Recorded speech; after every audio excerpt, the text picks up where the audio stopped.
My name is Ethan Mercer. I'm 56 years old.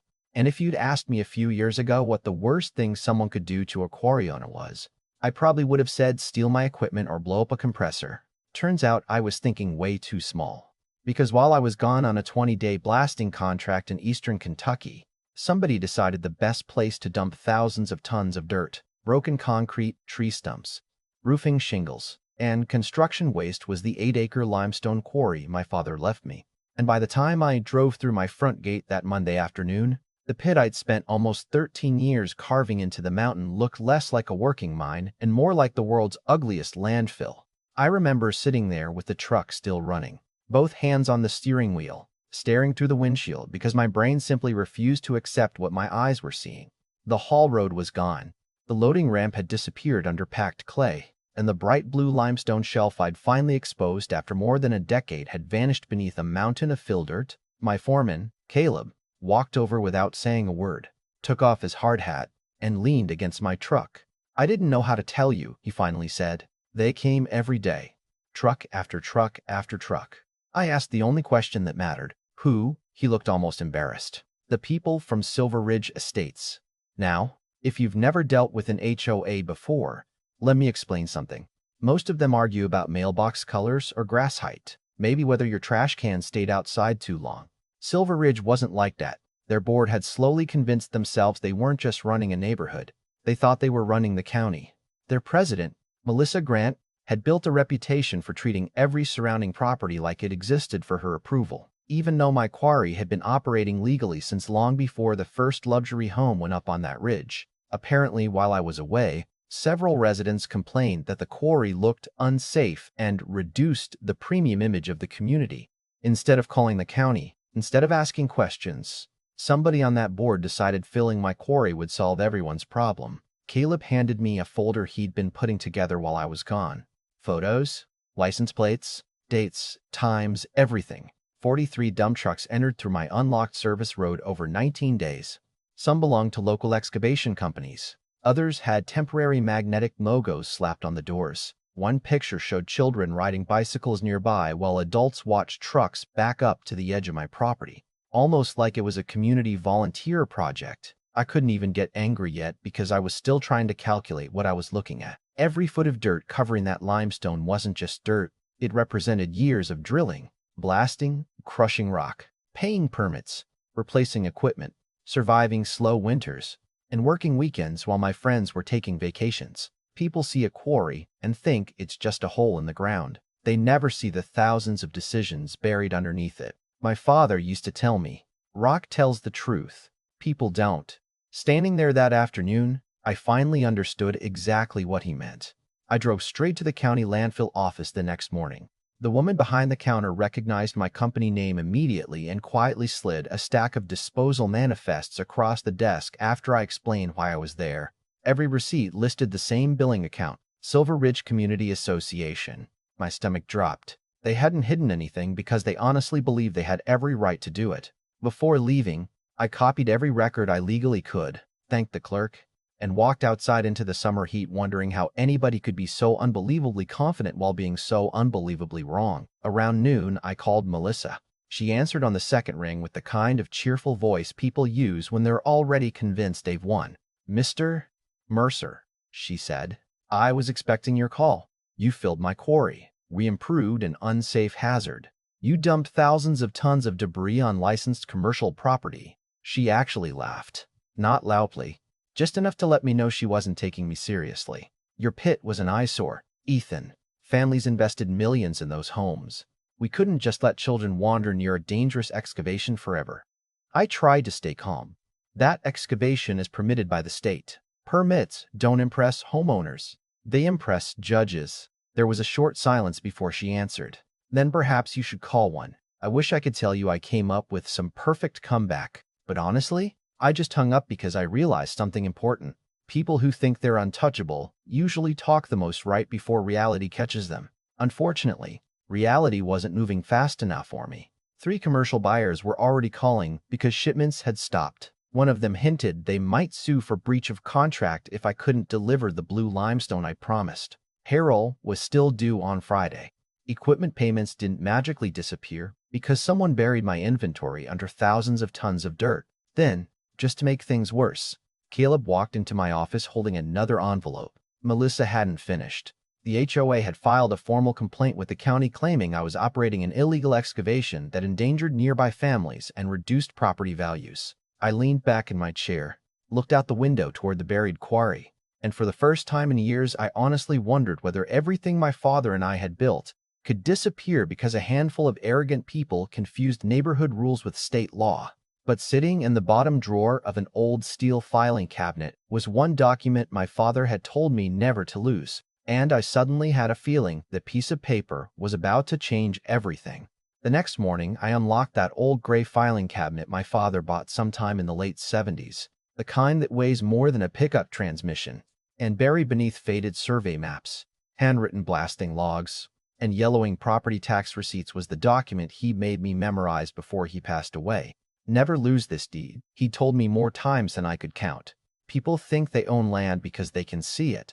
The real money is underneath. At the time, I thought it sounded like another one of his old quarry sayings. But as I unfolded those brittle pages across my desk, every word suddenly carried a different weight. The mineral rights weren't simply attached to the property. They had been separately recorded almost 60 years earlier, giving her family exclusive extraction rights hundreds of feet below the surface, protected under state mining regulations that took precedence over private neighborhood associations. In plain English, Silver Ridge could complain about noise, traffic, or dust all they wanted, but they couldn't legally interfere with the minerals beneath my land. If they did, they weren't violating HOA policy. They were violating state law. I called my attorney, Daniel Brooks, before breakfast. Daniel wasn't flashy. He drove an old Ford with 200,000 miles on it, wore boots more often than dress shoes, and spent half his weekends fishing instead of golfing with corporate clients. That's exactly why I trusted him. He listened quietly while I explained everything, then asked one question. Do you have photographs from before they started dumping? Thousands. Good. Another pause. Don't threaten them. Don't argue with them. Don't clean up one single shovel of that dirt. Let them leave every piece exactly where it is. By noon, he was standing beside me at the quarry, slowly walking across what used to be my loading bench. Every few steps, he stopped to study tire tracks disappearing beneath packed clay. They're going to wish they'd never touched this place, he muttered. That afternoon, we contacted the State Division of Mineral Resources instead of the county zoning office. That difference turned out to matter more than I realized. County officials worried about land use. State mining inspectors worried about interference with licensed extraction, environmental contamination, and economic damages. Those weren't the same conversation. 2 days later, I heard the rumble of diesel engines climbing my access road. 3 state vehicles rolled through the gate, followed by a survey truck. Melissa must have seen them from the neighborhood entrance because less than 15 minutes later, a black luxury SUV came flying down the road. She stepped out wearing sunglasses and carrying a clipboard like she still expected to control the meeting. "Excuse me," she announced before anyone introduced themselves. "I'm the president of Silver Ridge." The lead inspector barely looked up from his paperwork. "Good morning. I'd like to explain why the community had no choice but to fill this hazard." He finally raised his head. "Ma'am, did your association authorize dumping material inside a licensed quarry? We improved abandoned property. Answer the question." She hesitated just long enough for everyone standing there to notice. "Yes." He nodded once and scribbled something onto his clipboard. I still remember the look on her face because it was the first crack in the confidence she'd been wearing since this whole thing started. Survey crews spent the rest of the morning marking elevations, while geologists drilled core samples through the fill. Melissa kept trying to interrupt them with complaints about children's safety, falling property values, neighborhood aesthetics. None of it mattered. State law wasn't interested in feelings.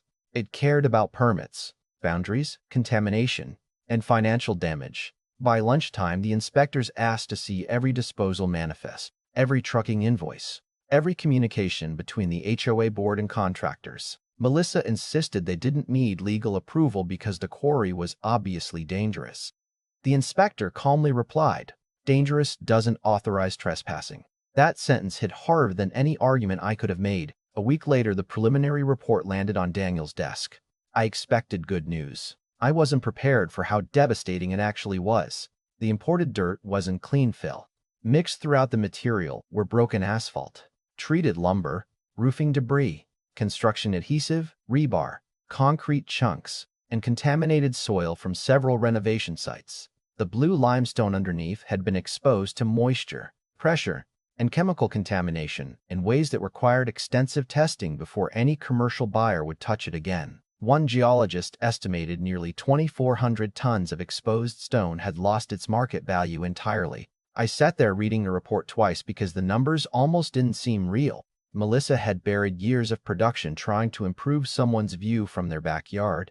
Meanwhile, my phone never stopped ringing. One customer postponed deliveries indefinitely. Another demanded compensation under our supply contract. My employees kept asking whether layoffs were coming. Every morning I drove through the gate pretending I already had a solution because leaders don't get the luxury of panicking in front of people depending on them. The truth was different. At night, I lay awake wondering whether my father's business would end with me despite doing everything by the book. Then Daniel called. "We've got them." What changed? The board's emails. Through discovery, investigators recovered months of internal HOA messages. Apparently, several homeowners had warned Melissa not to touch my property without permission. One board member even attached satellite maps clearly showing the quarry belonged to me and recommending they speak with county officials first. Melissa replied with one sentence that would eventually become the centerpiece of our lawsuit: "If we wait for permission, nothing will ever get done." Daniel almost laughed reading it aloud. She just admitted intent. Suddenly, everything accelerated. The state issued a formal order requiring Silver Ridge to remove every load of material at its own expense within 30 days under direct supervision. Excavation contractors returned, this time hired by the HOA. Every dump truck that entered my property now carried state authorization instead of neighborhood arrogance. I watched excavators peel away layers of imported soil, while surveyors documented every hour of work. Residents lined the fences recording videos on their phones, whispering among themselves as truck after truck hauled away the same dirt they proudly watched arrive only weeks earlier. One afternoon, Melissa stormed toward me while crews were loading debris behind us. "You're bankrupting this community," she yelled. I looked past her toward the excavator digging another bucket out of my quarry. "No," I answered quietly. "Your decisions are." She pointed toward the trucks. "You're enjoying this." I shook my head. I would have enjoyed coming home and finding my quarry exactly where I left it. She had nothing to say after that. As excavation continued, forensic accountants calculated the actual damages: lost limestone value, missed contracts, equipment sitting idle, employee downtime, additional engineering studies, environmental testing, restoration costs. Every category kept growing. Daniel spread the spreadsheets across my conference table one evening and slowly slid the final page toward me. I stared at the total for several seconds before looking back at him. "That's impossible," he smiled without much emotion. "No, that's accountability." Then he reminded me of one detail I had almost forgotten. State mining statutes allowed enhanced damages when interference was found to be intentional rather than accidental. Melissa hadn't made a mistake. She'd organized a campaign. She'd approved contractors.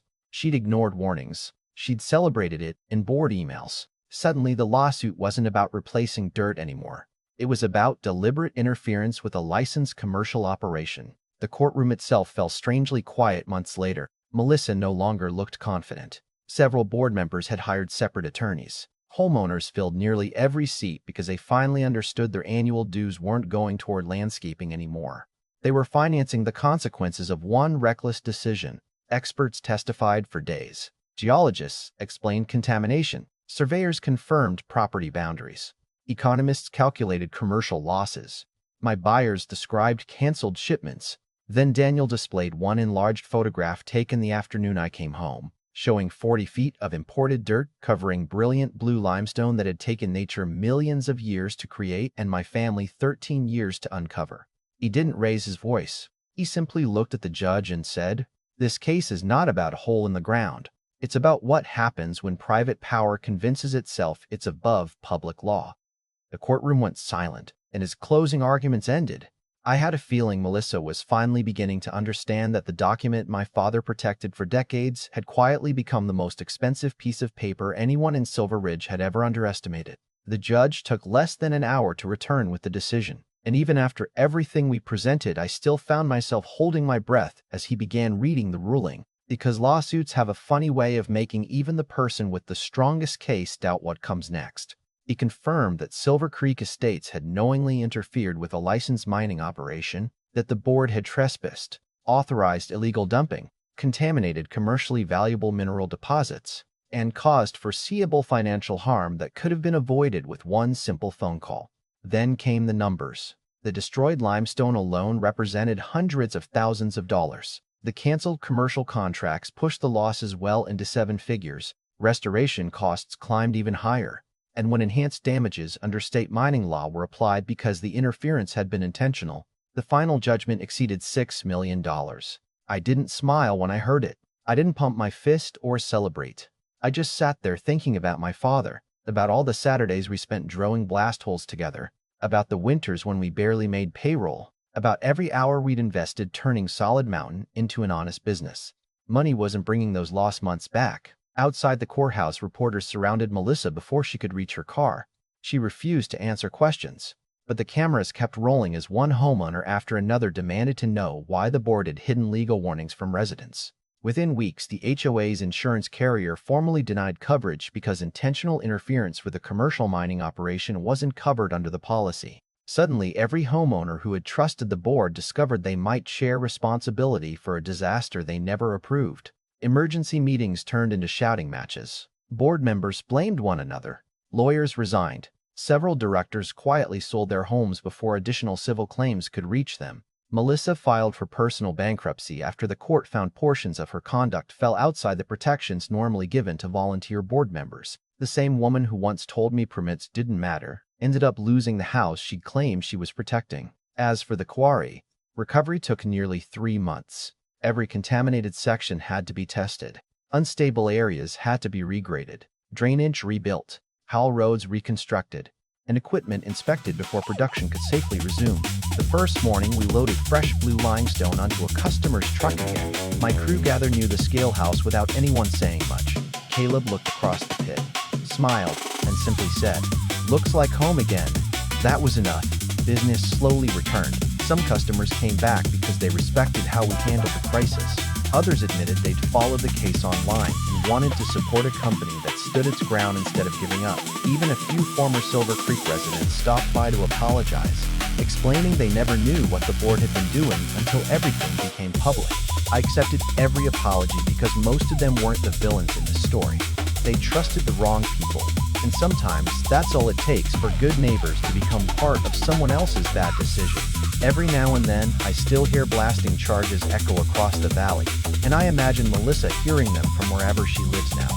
Maybe they remind her that some things can't simply be buried because they offend your property rights, hard work, and the law have a way of resurfacing no matter how much dirt you pile on top of them. Looking back, I honestly believe the quarry wasn't what that HOA wanted to control. They wanted the feeling of control itself. Once people convince themselves their authority has no limits, they stop asking permission, they stop listening to warnings, and eventually they cross a line they can't uncross. That's the real lesson I carried away from all of this. If Melissa had knocked on my door the day before those trucks arrived, I would have walked the property with her, explained every permit, every safety fence, every blasting schedule, and maybe we'd have disagreed. Maybe not. But none of this would have happened. Pride turned the conversation into a courtroom, and that courtroom changed hundreds of lives. So now I'm curious what you think. If you were one of those homeowners, would you have stood behind your HOA president, or would you have stopped the dumping before it ever started? Do you think the court's decision was fair, or was $6 million too high a price for one reckless choice? Share your thoughts in the comments because I genuinely like to hear where you stand. And if you've ever dealt with an HOA or another situation where someone thought they had more authority than they actually did, tell us your story too. Don't forget to like the video. Subscribe for more real property disputes and unforgettable karma stories, and I'll see you in the next one.